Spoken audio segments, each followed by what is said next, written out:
I clicked the links for Odysee and BitChute.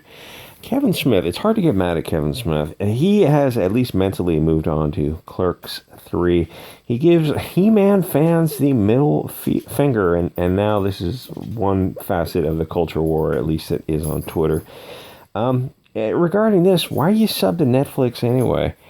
Yeah, you don't actually have to be subbed. You can always just listen to music or read a book or start making your own videos.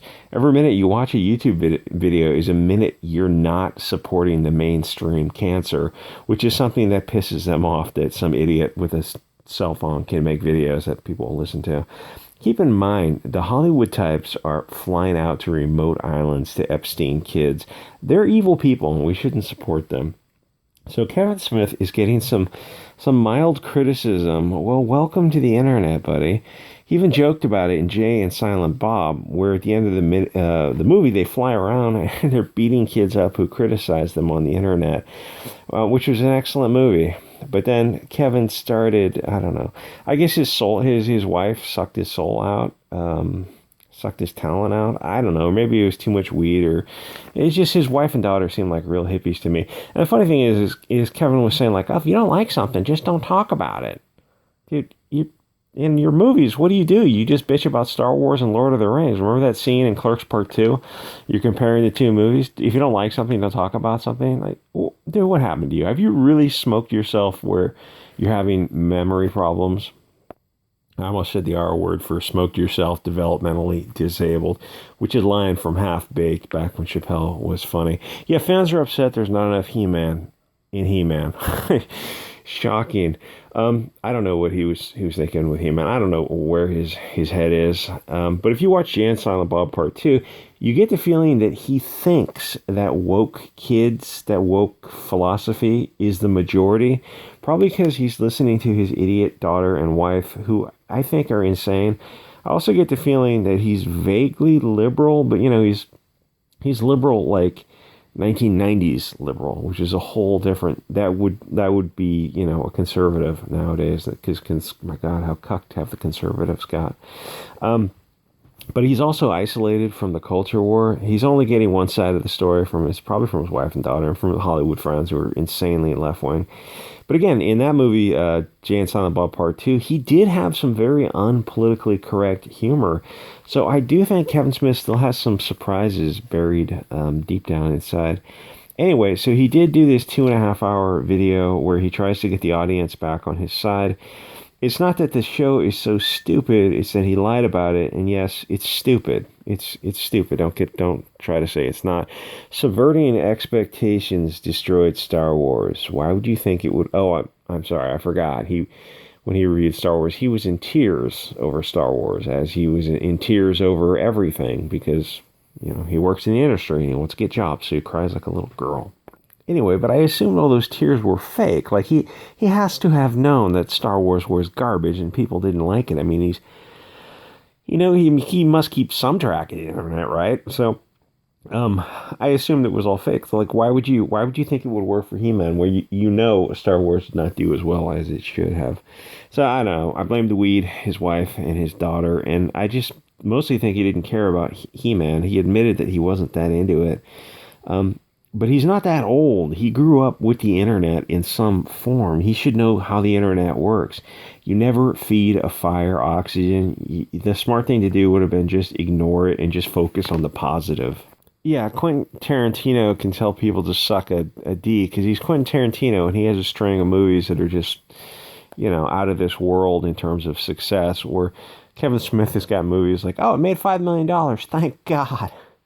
That's where Kevin Smith is. But like I said, I like his stuff. I like his cartoons. I know he's got the old Kevin Smith is in there somewhere. So here's the thing.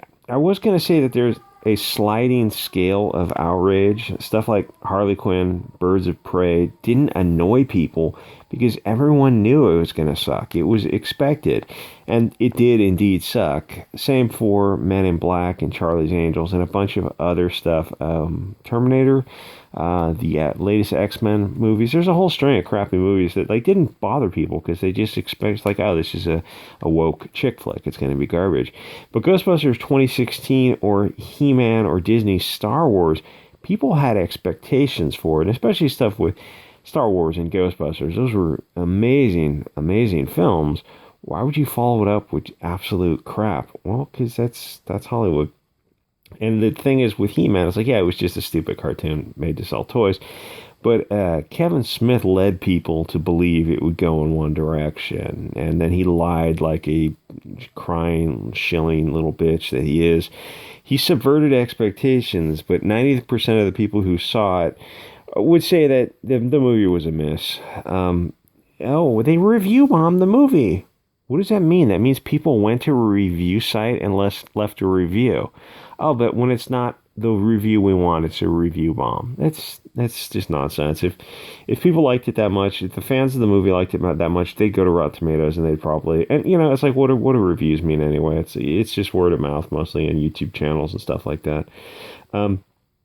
I don't think many people liked it. Now, the critics, yeah, what the critics like is usually not a very good sign because they're just virtue signaling.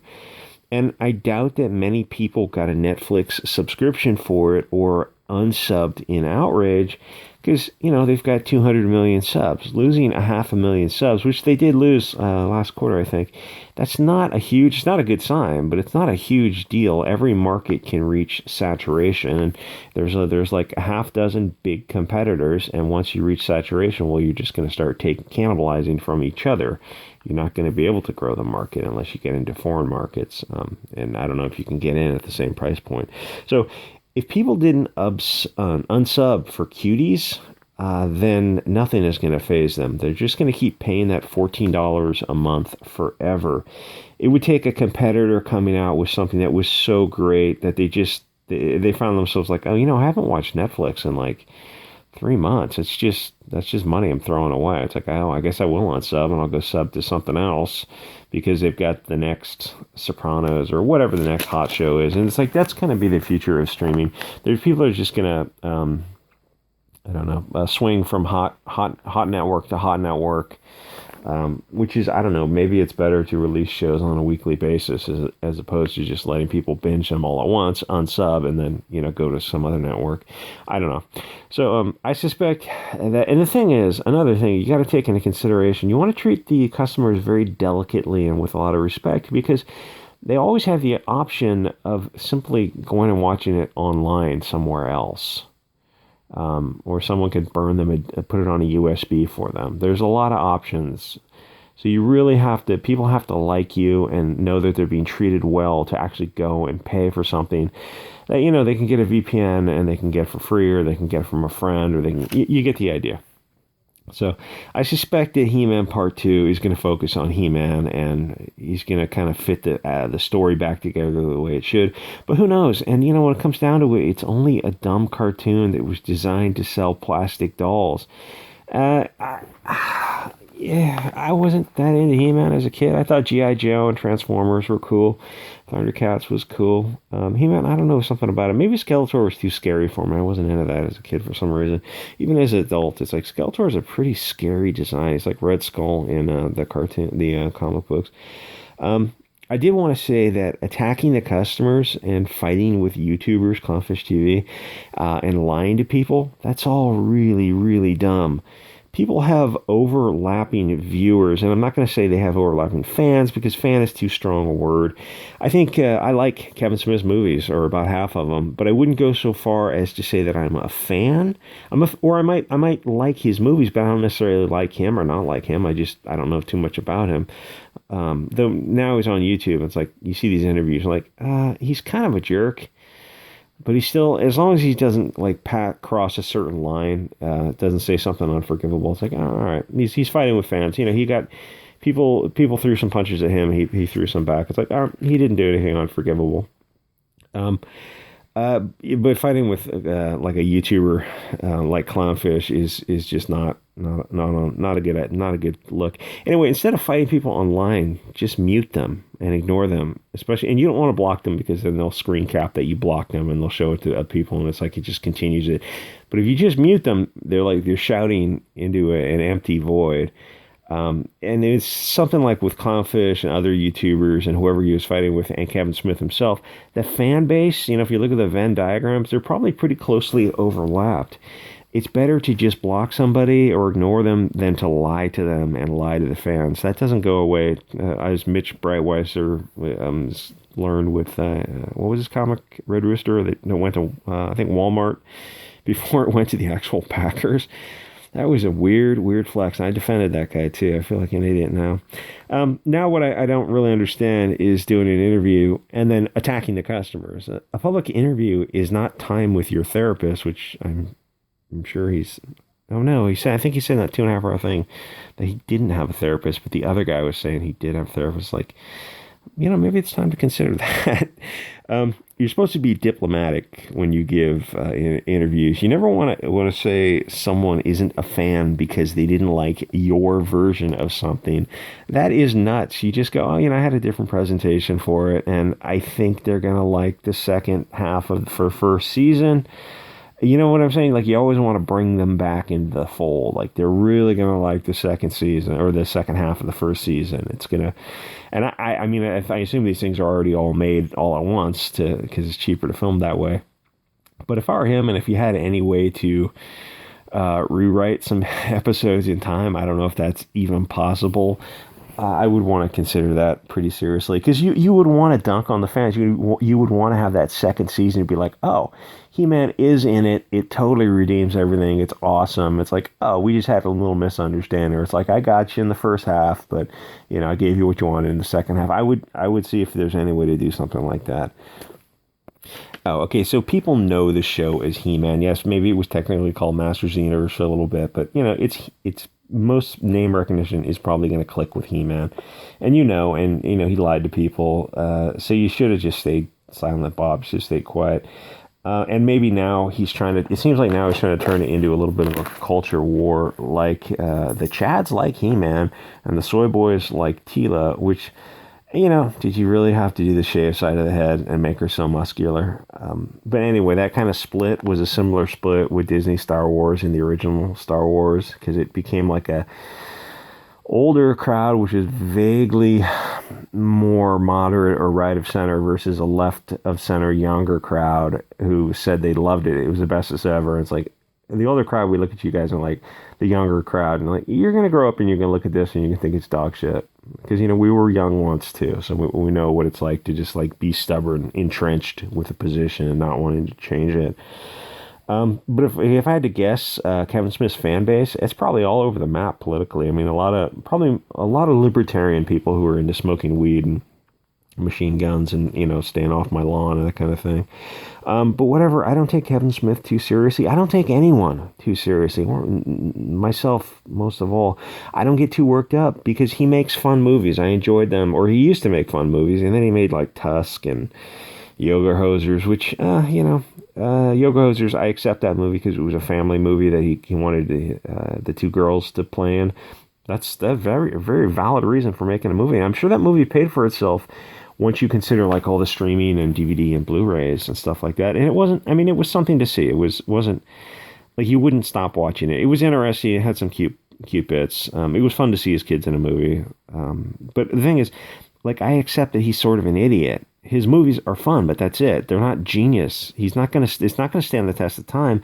He's not making Casablanca or Treasure of the Sierra Madre. God, what an excellent film that was. Badges? Or he's not even making Star Wars or Lord of the Rings. He's making Kevin Smith movies. Like, he made Clerks. That was probably going to stand the test of time because it was a very low budget film that showed you what you could do if you were on an extremely limited budget. And that was his one spark of genius. But everything else was just kind of standard, funny stuff. Anyway, so hopefully with Clerks Part 3, Kevin Smith is going to learn his lesson from this little faux pas and make Clerks 3 funny. I know he has it in him. He just needs to get rid of all. I think there's a lot of female energy that has infused him. Like, there's too much estrogen or something. There seems like there's a lot of guys modern day that are really drinking this the soy-filled Kool-Aid and becoming like these, I don't know what they're turning into, just these soy boys. Like, if you're defending He-Man, it's okay to look at He-Man and go, yeah, this sucks. Oh, that's not the woke position. No, it just sucks. It just sucks ass. It's crap. That's what it is. Oh no, but that's not. You don't understand? No, I'm not arguing the politics of it. I'm not arguing any of that. I'm just saying I looked at it and I thought it sucked. Oh well, here's why you're wrong. No, I'm not wrong because it's my opinion. I looked at it. It sucked. I didn't want to watch any more of it. It was. I finished it up to talk about it for YouTube, but it was junk. It's like, oh no, you don't have to argue. It's like you can't argue someone's opinion. It's like if you liked it, great. You liked it. Keep watching it. A lot of people, I think most people are gonna look at it and goes, "This is stupid." Some 200-pound growth hormoned out muscular chick who's taking steroids and probably has a clitoris the size of your thumb. I've seen girls like that. I've seen them. Yes, it really does grow if they're on substances to help them. Yes, it's like a thumb down there. It sticks out of their underwear. It's freaking bizarre.